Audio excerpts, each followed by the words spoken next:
Brian Stevens here from stickemarchery.com. You know, one of the things that you heard me talk about in the previous video are 3 strategies to manage the tough conditions during the early season. Today I want to focus on really the deer patterns and deer behavior during the early season and what really drives the way we want to set up our bow stands. And if you think about it, the deer's mindset is really coming out of that summer pattern. The deer are either in or just coming out of these bachelor groups, and they're really focused around water, food, and bedding.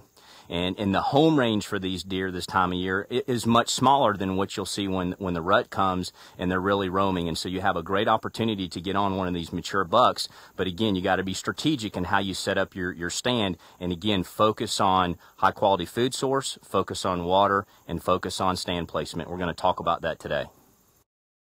All right, let's talk about the 3 things that, in my opinion, that you really need to consider before you set up a stand anywhere. And the first is, where's the water source? Okay, we want to think about, do you have a creek? Do you have a pond? Again, where's that water source? Second, you want to think about, is there a food source? And more importantly, is there a high quality food source in the area, whether it be a food plot, it could be an agricultural field, or even could be a soft mass type of natural food source that are again going to be driving these deer to that.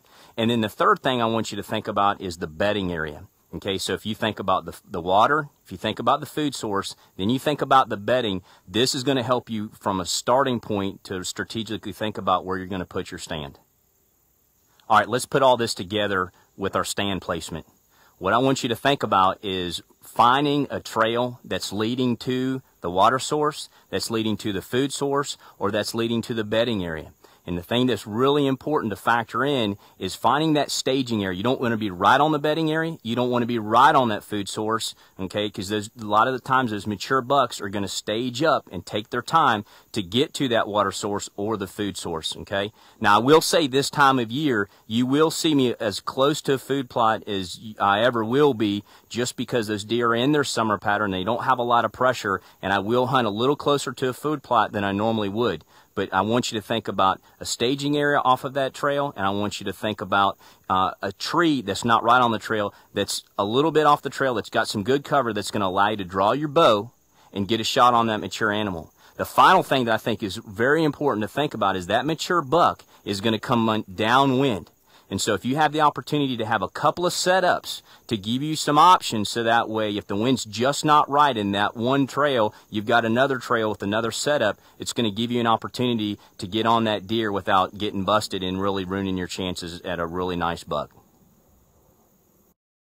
All right, hunting season's right around the corner. And I really think if you'll take these factors into consideration, it's going to increase your chances on getting on a quality deer during the early season.